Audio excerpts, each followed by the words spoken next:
में हम लोग आगे बढ़ रहे हैं और मुनि श्री विमुक्ति सागर जी महाराज के श्री चरणों में वंदना करते हुए नमोस्तु करते हुए उनसे भी यही भावना करेंगे कि आपने भी जी गुरुदेव के सानिध्य में पूरा जीवन अर्पण कर दिया, तो उस जीवन में से उनसे ऐसा कैसे प्रभावित हुए कि आपने अपना जीवन अर्पण कर दिया, और कुछ शब्दों के माध्यम से हम सभी को कुछ अनमोल स्मृतियों का अनुभव कराइए महाराज से।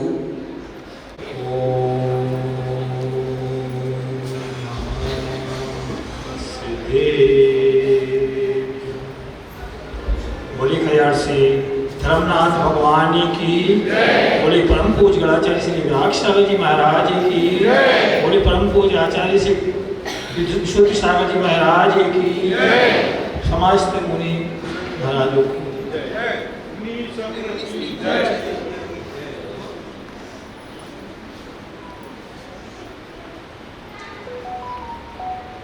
परम पूज गणाचार्य श्री विराग सागर जी का जन्म पथरिया नगरी में हुआ, और उसी पथरिया नगरी मेरा सौभाग्य है कि मैं भी उसी पथरिया में जन्म लिया और एक ही मोहल्ले में रहता, एक ही मोहल्ले में रहे हम लोग, और हमारे वहाँ उनकी पास में बुआ रहती है, तो उसी मार्ग से उनका निकलना रहता था।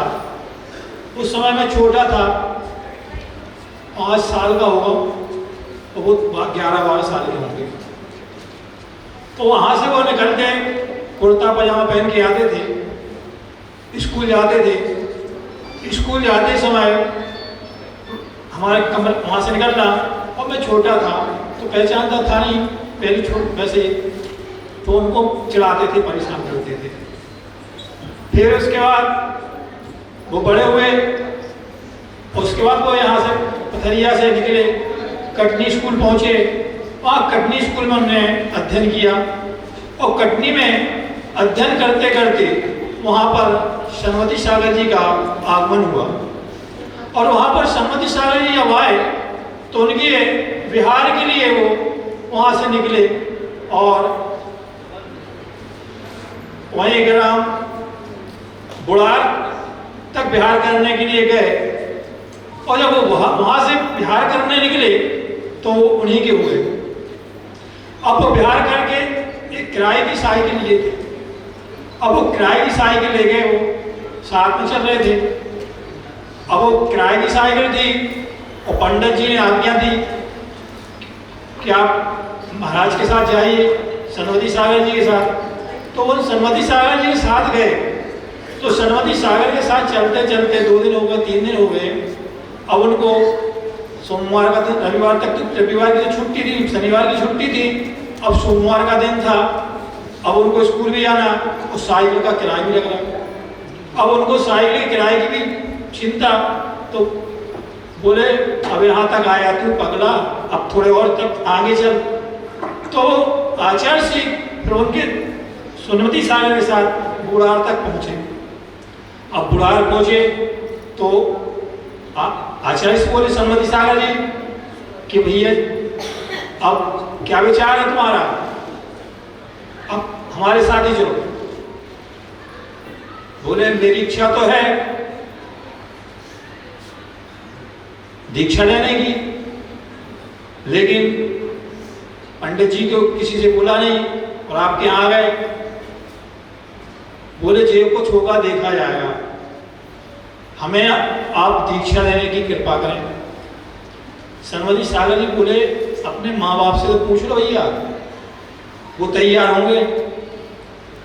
बोले माँ बाप अब वो जन्म देने वाले माँ बाप हैं, और आप हमें मोक्ष मार्ग पे लगाने वाले माँ बाप हैं, जिनवाड़ी का साथ देने वाले हैं। तो सनमती सागर जी ने कहा ठीक है, देखा जाएगा। तो उनके लिए बोले तुम अभी धोती दुपट्टा में ब्रह्मचारी व्रत दे दिया 12 मुश्किल से, और फिर वो शाम के टाइम भोजन करने गए। अब भोजन करने गए तो वहाँ पे गांव के छोटे से थे, सब लोग भैया दीक्षा ले रहे थे। हाँ ब्रह्मचारी इतने से आप इतनी जल्दी दीक्षा, आपकी उम्र तो अभी 13 साल 15-16 साल की है, अभी तुम बच्चे हो। बोले अब उनको पकड़े सब अपने अपने घर में बैठाने लगे। अब वो वहाँ से वापस आते आते रात हो गई। अब उनको 9 बज गए। अब सन्मादी सागा जी इंतजार करें, भैया अभी तक क्यों नहीं आए भोजन करके। तो अब आचार्य श्री सन्मादी सागा जी इंतजार कर रहे। अब वो आए, आचार्य श्री धीरे से निकलने की कोशिश, तो आचार्य श्री देख लिया कि आ गए। तो इनको डर था सन्मादी सागा जी कि भैया इतने लेट हो गए तो आचार्य श्री डांटेंगे।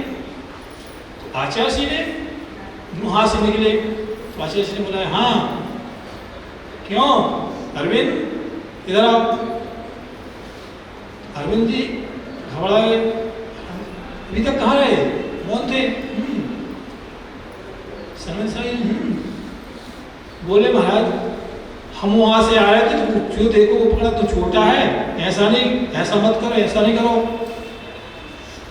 और समझा रहे थे छोटे हो भी कुछ और पढ़ लो, बड़े हो जाओ, थोड़ा सा और कुछ हो जाए। वो बोल मना वो रोक रहे थे, मैंने इसमें लेट हो गए। अब वहाँ आए सुबह सन्मति सागर जी ने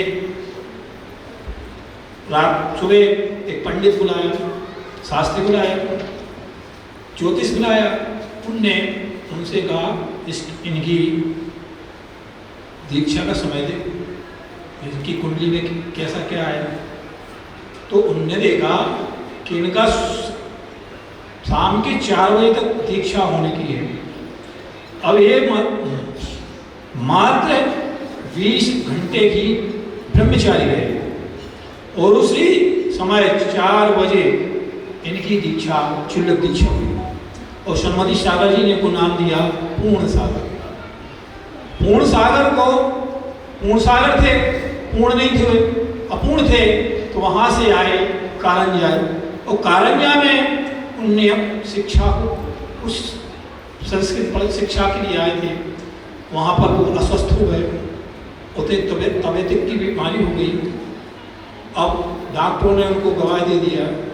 डॉक्टर बोले भैया महाराज आपको इलाज कराना पड़ेगा और आपको जल्दी से जल्दी आराम लग जाएगा, और आराम लगेगा फिर पुनः दीक्षा ले लेना। तो आचार्य जी बोले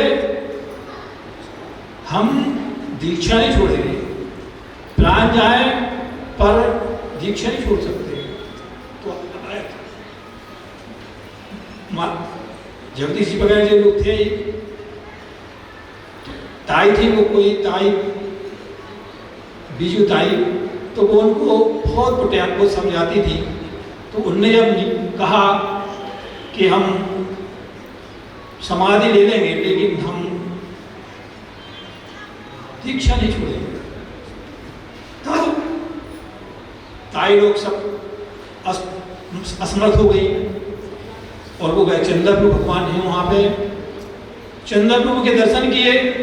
चंद्र प्रभु से कहा हे भगवान अगर मेरा जीवन रहा तो मैं मुनि दीक्षा लूंगा, अन्यथा मैं समाधि मान करके अपना जीवन नहीं समाप्त करूंगा। फिर आचार्य से वहाँ से औरंगाबाद में नहीं कचेर में आचार्य विमल सागर जी थे। और आचार्य विमल सागर जी के पास वो दर्शन करने के लिए आए।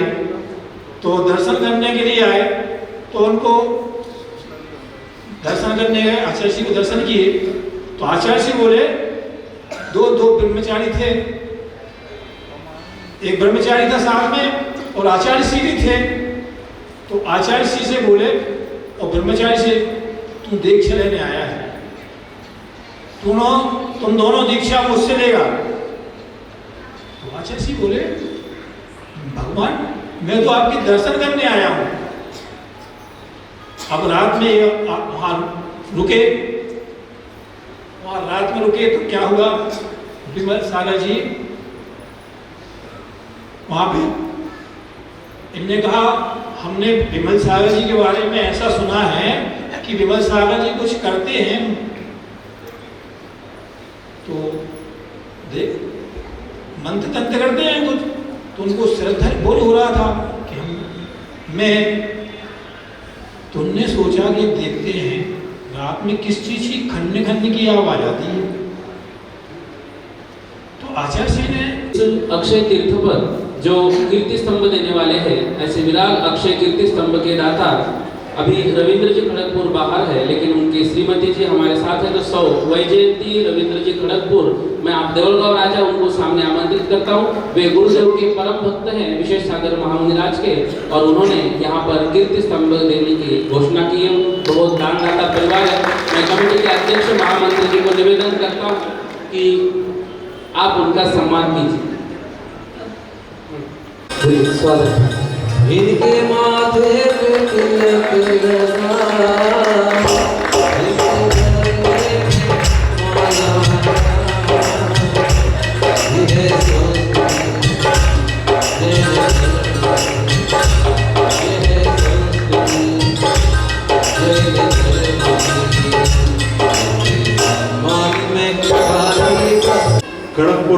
खड़गपुरकर परिवार की दान की समस्त दिगंबर जैन समाज एवं अक्षय समाधि तीर्थ ट्रस्ट कमेटी की ओर से बहुत बहुत अनुमोदना। गुरुदेव ने हमें संकल्पित किया था कि वहाँ पर जो कीर्ति स्तंभ था अभी शिलान्यास करना था, लेकिन मानस स्तंभ, कीर्ति स्तंभ और जिन मंदिर, ये तीनों कार्यों की रूपरेखा एक दूसरे से संलग्न है। अभी जो गुरु मंदिर और मुनि निवास का कार्य चल रहा है, और यह कार्य संपन्न होने के पूर्व ही नए और 3 कार्य शुरू कर देने से वहाँ की व्यवस्था उचित रूप से हम कर नहीं पाएंगे। ऐसा हमने गुरुदेव के सामने हमारा विनती पूर्वक हमारा भाव रखा। गुरुदेव ने भी हमारे भाव को मान्य किया, और सभी के समक्ष पुनश्च एक बार खड़गपुरकर परिवार के दान की हम अनुमोदना करते हैं। और यह कीर्ति स्तंभ, मानस स्तंभ और जिन मंदिर का कार्य जल्द से जल्द शुरू करके पूर्ण करेंगे, ऐसे ट्रस्ट समिति के तरफ से गुरुदेव को अनुमोदन और आश्वासन देते हैं। नमोस्तु गुरुदेव, नमोस्तु। हम श्री गुरुदेव के चरणों में नमोस्तु नमोस्तु। आप भी आचार्य श्री के साथ इतने साल रहे, क्या उनका कैसा जीवन रहा, कैसे उन्होंने लोगों को मोक्ष मार्ग पर जोड़ा, सन्मार्ग पे जोड़ा, ये बताने का हम सभी को कष्ट करें। महाराज श्री नमोस्तु। अपने दोनों हाथों की बड़ी श्रद्धा भक्ति के साथ सिद्धार्थ ब्राह्मण सिद्ध परमात्मा को नमन करेंगे। एक बार हम करेंगे, दूसरी बार आप लोग।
उपाध्याय श्री विशेष सागर जी महाराज की, समस्त मुनि संघ की जयकारा गुरुदेव का।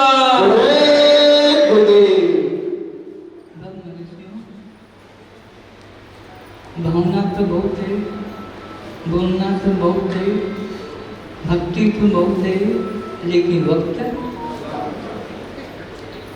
कम है। कोई बात नहीं, कम वक्त में अपनी भावना रखने का प्रयास करेंगे। आचार्यों ने कहा है कि वैसे तो इस दुनिया में, इस संसार में, इस जगत में हर व्यक्ति जन्म लेता है। जन्म लेने के पश्चात में जीवन जीने की कला सीखता है, लेकिन ये दर्शन एक ऐसा दर्शन है, एक ऐसा धर्म है कि जहाँ जीवन जीने की कला ही नहीं, मरने की कला भी सिखाई जाती है। सामान्य व्यक्ति तो मौत का नाम सुनकर के भयभीत हो जाते हैं, घबरा जाते हैं। व्यक्ति कोई भी मरना नहीं चाहता, लेकिन धन्य और निर्जन संतों के साधना को कि निर्जन संत जिस समय से संयम को अंगीकार करते हैं, मुनि दीक्षा को ग्रहण करते हैं, मुनि दीक्षा को धारण करते हैं, उसी समय से संदेशना का अभ्यास प्रारंभ कर लेते हैं। और जब मुनियों को ज्ञात होता है कि हमारा अंतिम वक्त आ गया है, अंतिम समय आ गया है, तो वो मुनियान मृत्यु को आमंत्रित करते हैं। हमने 24 मास आगम में पढ़ा था, गुरुओं ने मुख से सुना था, लेकिन इसी अच्छे मंगल कारण में हमने देखा कि बुद्ध गुरुदेव को जब ज्ञात हुआ तो मृत्यु को आमंत्रित किए। अभी आपने पूर्व के वक्ता में सुना कि बुद्ध गुरुदेव आचार्य रघुनाथ सागर महाराज इसी महाराष्ट्र प्रांत में महाव्रत को धारण किए। संसार में हर व्यक्ति स्वप्न देखता है। आज से लगभग 5 वर्ष पूर्व हम भी स्वप्न देखे थे कि बुद्ध गुरुदेव हमारे महाराष्ट्र में आए। ध्यान देना, हमारे महाराष्ट्र, क्योंकि हमें महाराष्ट्र में 11 साल हो गया। तो हमने स्वप्न देखा था कि बुद्ध गुरुदेव हमारे महाराष्ट्र में आए, हमारे फूसी गांव में आए, बावली भगवान को सूर्य मंत्र दे रहे। अब हमारी भावना बन गई कि जब हम स्वप्न देखे, अब हम पुरुषार्थ करना प्रारंभ करते हैं। यहाँ अकोला वाले भी है, अशोक पंडित जी। सबसे पहले महाराष्ट्र महोत्सव के लिए अकोला वाले प्रार्थना करने के लिए गए थे। उस समय पूज्य गुरुदेव साहब मना कर दिए थे कि विशेष सागर मास से करना।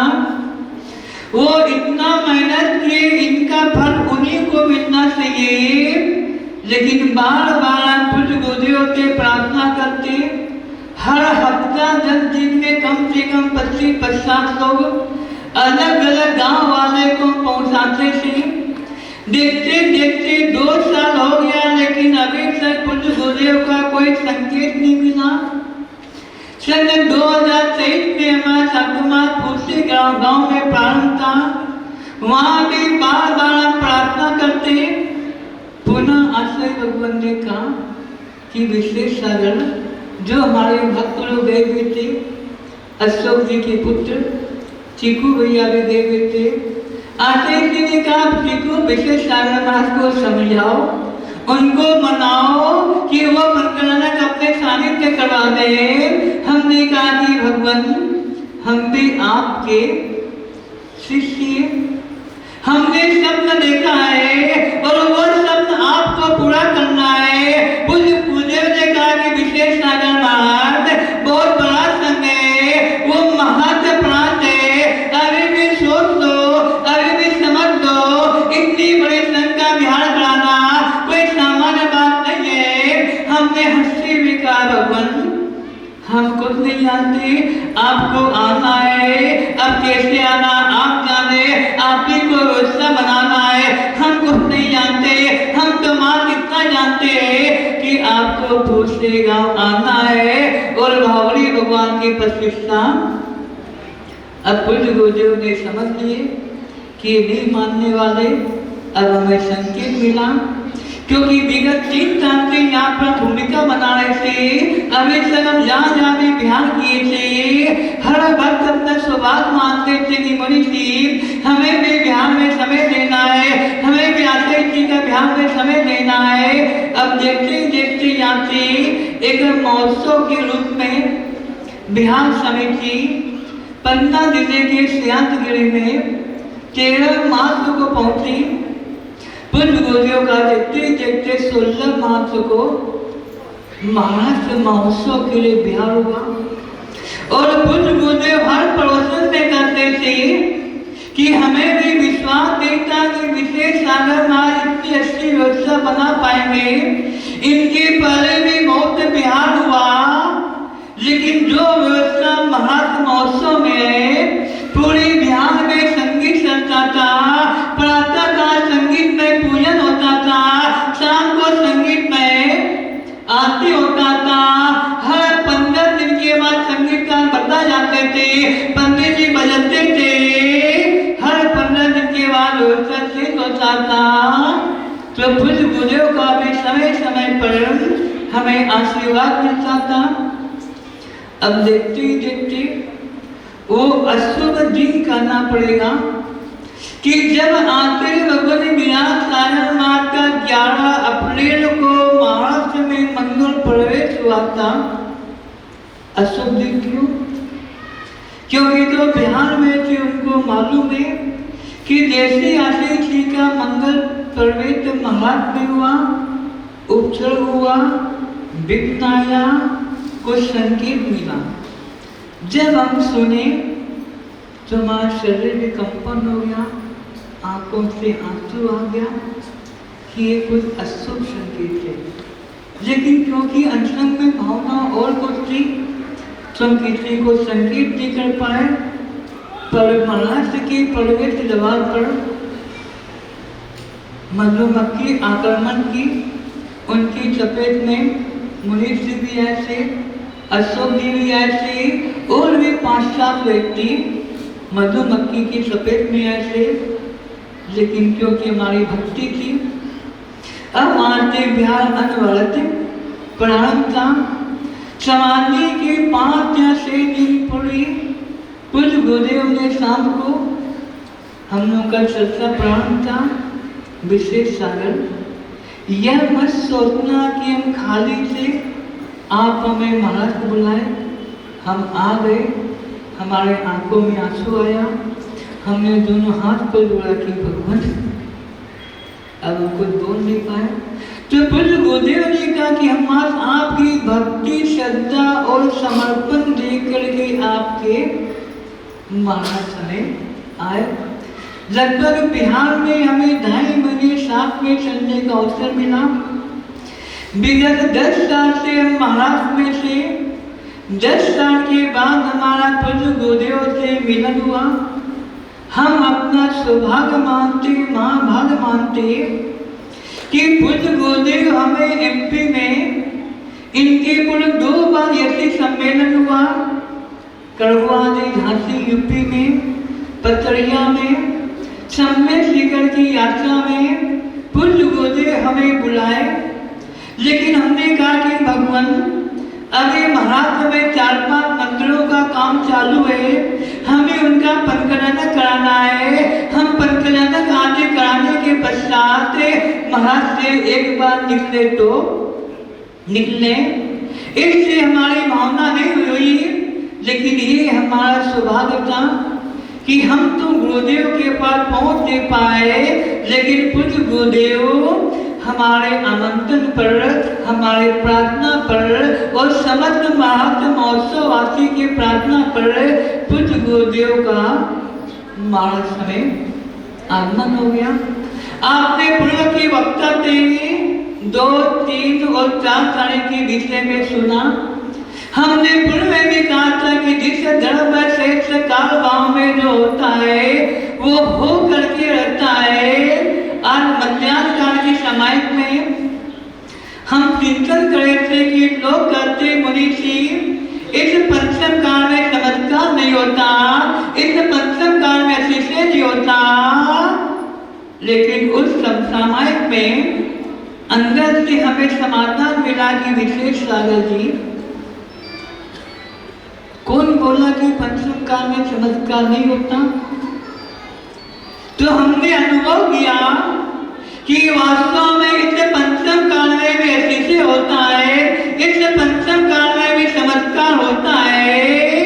यदि आपको चमत्कार देखना है, हमने पूर्व में भी कहा था, तो कटने नहीं, फिर पेशन नहीं, कहा जाए अजीत भैया, यदि आपको अतिशय देखना है, चमत्कार देखना है, तो हमारी भाषा में आपको कटने जाने की आवश्यकता नहीं, पेशन जाने की आवश्यकता नहीं, सम्यक निकलने में आकर विमल सागर मार के चरणों में जाने की आवश्यकता नहीं। यदि आपको चमत्कार देखना है तो इसे जानना में और जानना के भी देव मूर्ति में जा करके चमत्कार देखें, क्योंकि हमें भी 11 साल का अनुभव है। हम भी 11 साल से इस महाराज में समाज का काम करे, मंदिर बनवाए, मंदिर का जीर्णोद्धार करे।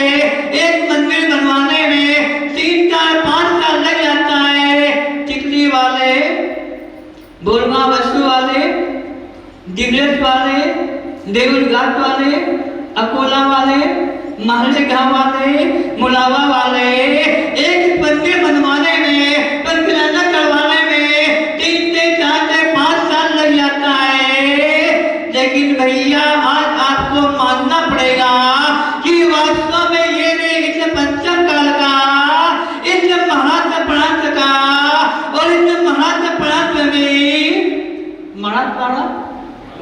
मराठवाड़ा का यदि सबसे बड़ा कोई चमत्कार है, यदि सबसे बड़ा कोई अतिशय है, तो जो काम 3, 4, 5 साल में नहीं हो पाता है, आप जा करके देव मूर्ति में देखे 6 महीने के अंदर 3 भव्य दिव्य प्रतिमा बन करके खड़े हो गए, गुरु मंदिर भी बन करके तैयार हो गया और गुरु की प्रतिष्ठा भी हो गई। इससे बड़ा दूसरा कोई चमत्कार,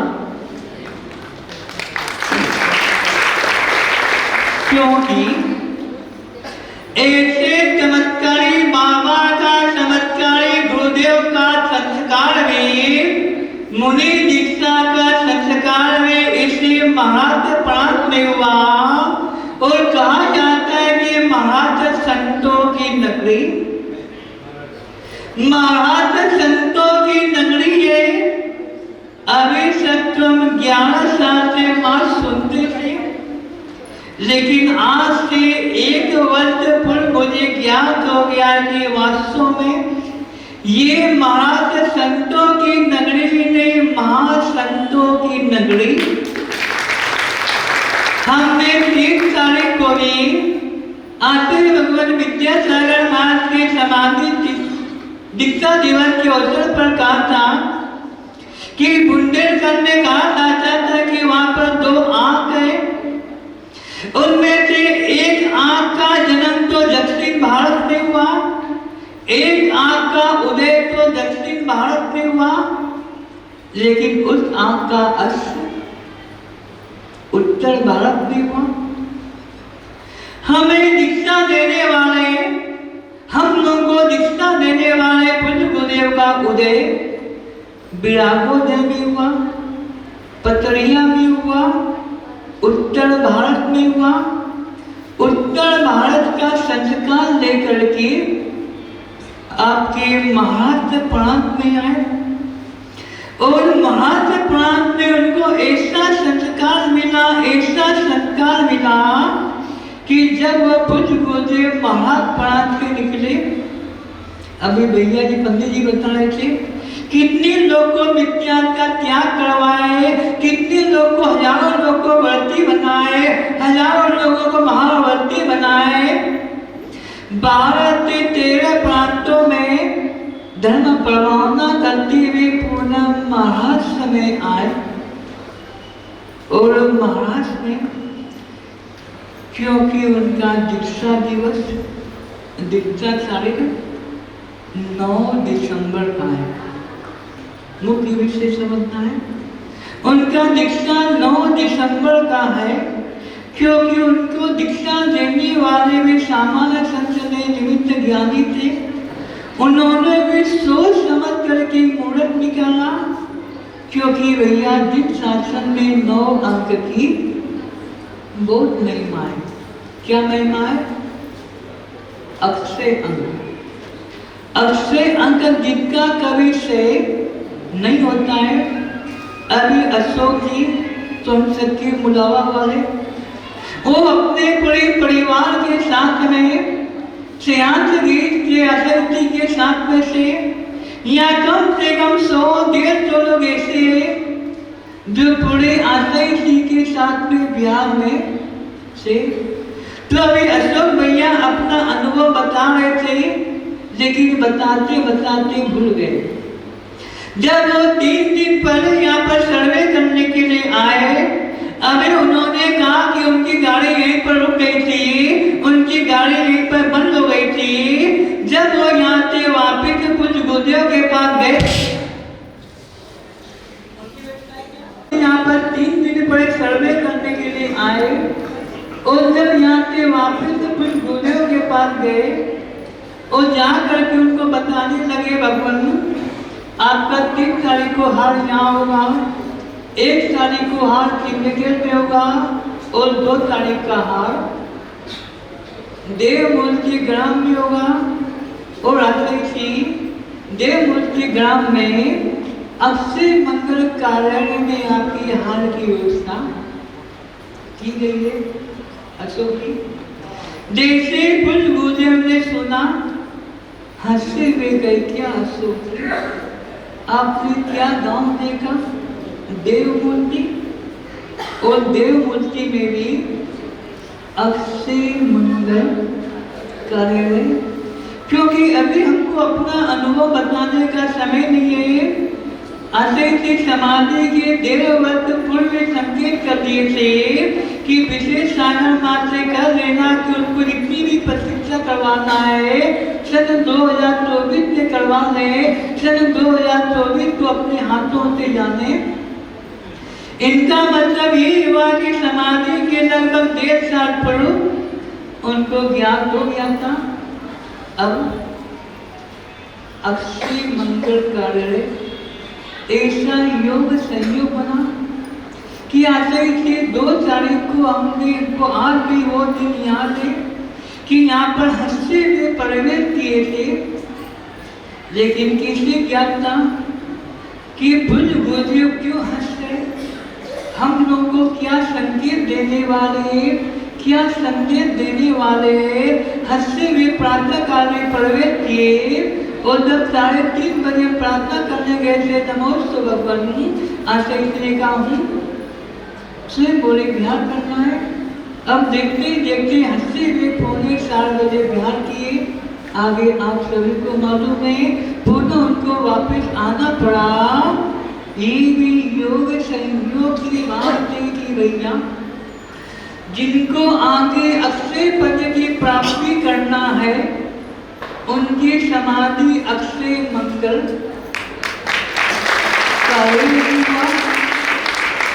अभी तक हमने भी बहुत समाधि देखा, बहुत सुना, लेकिन हमने अपने आंखों से देखा। और इस बात का मैं स्वाभिमान है कि हमें कुछ गुरुदेव का अंतिम हंसते हुए आशीर्वाद भी मिला, आशय जी का कमंडल लेने का अवसर भी मिला, और आशय जी की पूरी सेवा बढ़िया वृद्धि करने का अवसर भी मिला। इतना तुम्हारा पुण्य है। जब संघ के साधुओं को ज्ञात हुआ तो संघ के साधु भी कहने लगे कि वास्तव में विशेष सागर मार्ग का विशेष पुण्य कि वो आशय जी को बुला लिए और उनको आशय जी की सेवा करने का अवसर। इसे भगवान आज अपन यहाँ पर गुरुदेव की प्रथम पुण्य तिथि, प्रथम समाधि दिवस बना रहे। तो मात्र दिवस ही नहीं बनाना है, अभी तो आज के दिन तो कम से कम जिस स्थान पर, जिस कक्ष पर कुछ गुरुदेव अंतिम श्वास लिए, कम से कम उनके चरणों में 3 बार नमन करना है मन वचन काया से, और उनसे प्रार्थना करना है कि भगवान जिस प्रकार से आपने महाराष्ट्र प्रांत में महाव्रत को धारण किया और धारण करके उनका पालन किए, और पालन करने के पश्चात अंत समय में आप निरोग अवस्था में, मुख्य विषय क्या है? निरोग अवस्था। पहले तो लोगों ने गिरा लेकिन अपना विशुद्धि को बढ़ाए, तो उन लोगों को भी नतमस्तक होना पड़ा। 3 तारीख को आपने देखा हंसते हुए हाल लिए, हमने भी देखा कि उनका स्वास्थ्य बिल्कुल सही हो गया था, किसी प्रकार की परेशानी नहीं थी। तो भगवान से प्रार्थना करें कि भगवान जिस प्रकार से पूज्य गुरुदेव आते विराट सागर महाराज निरोग अवस्था में हंसते हुए चारों दिशाओं में दिग्बंधना करके समाज में लीन हो गए, और ब्रह्म मुहूर्त की पूर्वी इस देखा। इसलिए भगवान जब भी हमारा अंत समय आए, निर्णय संतों का पाद मूल मिले, हमें कोई नमोकार मंत्र सुनाने वाला मिले, और हम नमोकार मंत्र का ध्यान करते हुए, नमोकार मंत्र का चिंतन करते हुए इस देह का त्याग करें। वास्तव में वो जीव कितनी बड़भागी है जिनको पूज्य गुरुदेव आचार्य भगवान विराट सागर महाराज का पूरा MP से यहाँ तक ध्यान कराने का अवसर मिला था, सेवा करने का अवसर मिला था। 4 नंबरी गए थे, हार देने का मौका मिला था। वो विशेष भक्त तो विशेष सौभाग्यशाली है, लेकिन वास्तव में उनसे अधिक यदि सौभाग्यशाली है तो जानना वास्तव, क्योंकि वो लोग तो आचार्य को MP से महाराष्ट्र ले करके आए, लेकिन क्या आपको ज्ञान क्या किया कि आचार्य जानना से आगे नहीं बढ़ पाएंगे, अक्षय मंगल कार्य से आगे नहीं बढ़ पाएंगे। इसलिए वास्तव में जानना वासी भी बड़भागी है, सौभाग्यशाली है, महाभाग्यशाली है कि उनको इतनी बड़ी आचार्य का समाधि देखने का, कराने का, गुरु मंदिर बनवाने का अवसर मिला। लेकिन अब आपका कर्तव्य क्या बनता है कि ये तो आपका पूर्व का पुण्य था कि आपको ये अवसर मिला, लेकिन अब आपका कर्तव्य बनता है कि आगे उनकी भक्ति करके पुण्य की वृद्धि करें। तो सबसे पहले कमेटी वाले हाथ ऊपर करें, विराट अक्षय क्या नाम है, तो समाधि चित्त वाले आप संकल्प करें कि महीने में कम से कम 4 दिन तो वहां पर अभिषेक करेंगे। काका ही नहीं, 4 दिन डालना में भी और 4 दिन देवमुक्ति में भी, क्योंकि वहां के आप उपाध्यक्ष हो और वहां के अध्यक्ष हो। तो ध्यान में जितने भी कमेटी वाले हैं उनका परम कर्तव्य बनता है, क्योंकि आप जितनी भक्ति करेंगे, जितनी आराधना करेंगे, उतना वहां पर अच्छे से प्रकट होगा। और हमें विश्वास है कि वो ऐसी भूमि है कि उस भूमि में आगे आने वाले समय में व्यक्ति रोटी में तो आएंगे, मन में शंका लेकर के आएंगे, लेकिन जब वहां से जाएंगे तो हंसी में जाएंगे और वहां से शंका का समाधान लेकर के जाएंगे। इसी प्रकार से जितने भी जानना वासी है आस पास के, यदि आप चाहते हो कि आपकी भी सम्यक पूर्वक समाधि मरण हो, तो यहाँ से नियम लेकर के जाए कि महीने में 4 दिन, महीने में 2 दिन, या महीने में 1 दिन कम से कम 14 के दिन या 4 तारीख को आश्रय भगवान विराट सागर महाराज के चरणों में जाएंगे, उनकी भक्ति आराधना। और हमारी भावना है, अभी आपको धोखा देने के काम कि ये तो पहला पुण्यतिथि था, लेकिन हमें भी विश्वास नहीं था कि हम इतने सफल हो जाएंगे। लेकिन फिर भी पहली पुण्यतिथि में हमें सफलता मिली। और मुख्य विषय बता रहे थे कि लोग कहते हैं कि पंचम काल में चमत्कार नहीं होता। हमने आज अभी अपने आंखों से देखा। कब देखा?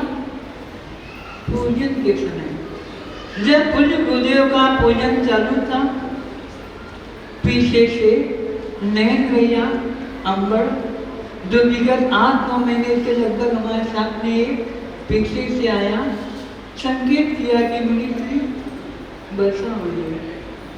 हमने कहा चिंता मत करो।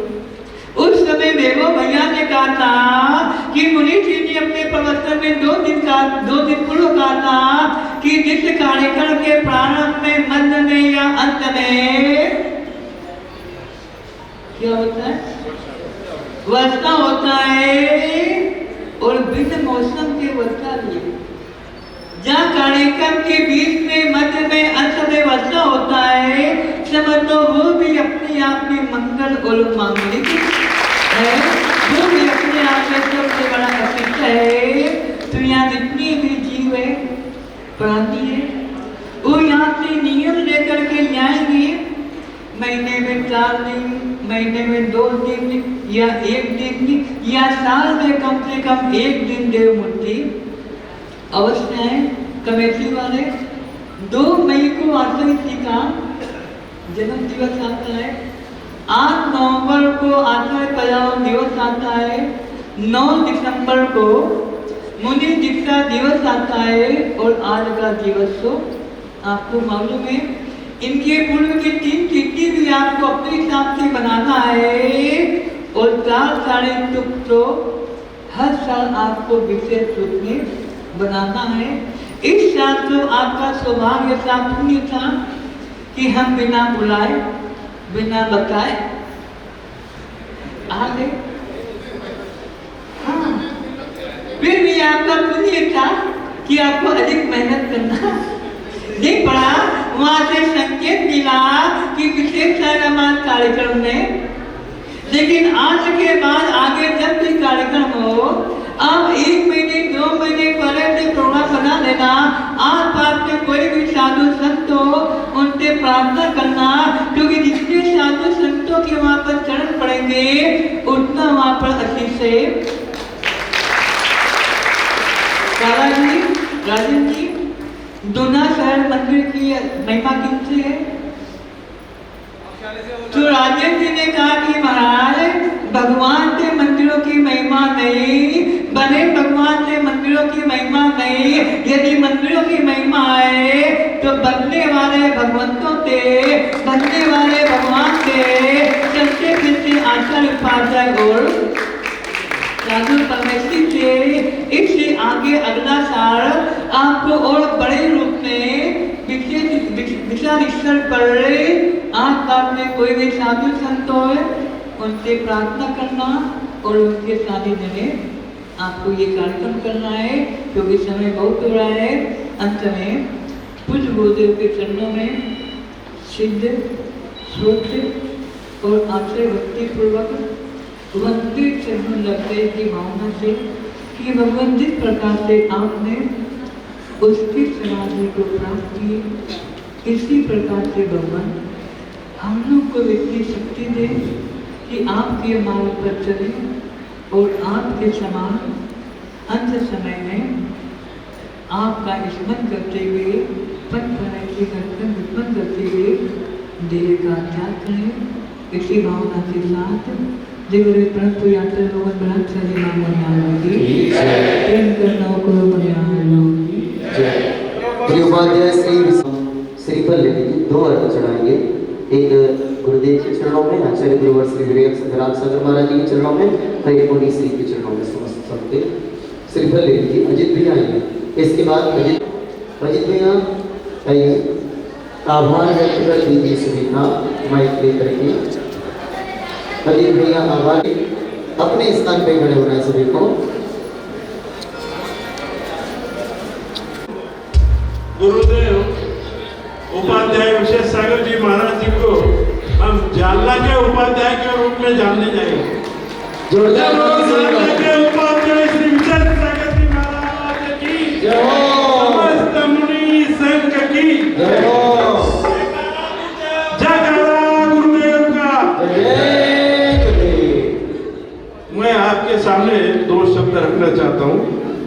पथरिया की भूमि तो गुरुदेव के जन्म से पावन हुई है, लेकिन जालना देवमूर्ति नगरी गुरुदेव के समाधि से पुनीत हुई है। और गुरुदेव अपनी पूर्ण विरासत जालना नगरी के श्रावक श्राविकाओं को देकर गए हैं। हम सभी इस धर्म लाभ हेतु गुरुदेव के कृतज्ञ हैं और हम विराट अक्षय समाधि तीर्थ का पूर्ण कार्य अच्छे से अच्छा संपन्न करके इस भूमि को अजरामर करके रहेंगे। सभी आए हुए यात्रियों की कोई भी असुविधा हुई हो, कोई भी उनको तकलीफ हुई हो, हम आने वाले समय में इन सभी में ज्यादा से ज्यादा सुधार करके सभी को सुविधा देने की कोशिश करेंगे। सभी दिगंबर जैन समाज जालना विराट अक्षय समाधि तीर्थ की ओर से सभी आए हुए श्राविकों के कृतज्ञ और क्षमा प्रार्थी है जिनसे किसी को भी असुविधा होगी। सादर जय जय।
आचार्य गुरुवर गणाचार्य समाधि सम्राट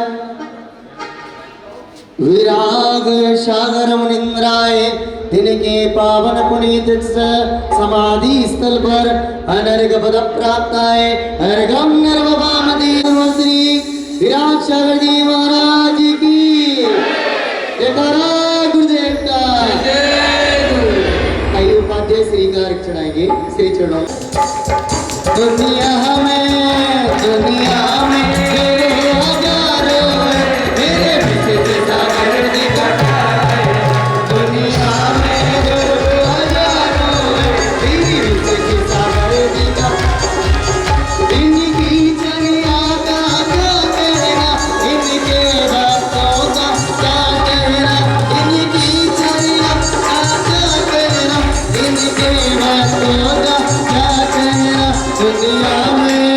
संसार में गुरु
श्री विशेष, अच्छा जानना के पहले एक बार जयकारा लगा दो पहले सब लोग को। क्या बात। हाँ अरे उपाध्याय जी, उपाध्याय जी चलो एक बार जयकारा लगा देना पहले। बोलिए जानना के उपाध्याय श्री विशेष सागर जी महाराज की। उपाध्याय श्री विशेष सागर निंद्राय नमः। समस्त मुनि संघ के चरणारविंद में बारंबार नमोस्तु। जलाधिर्गम निर्वपामति। जय जय गुरुदेव।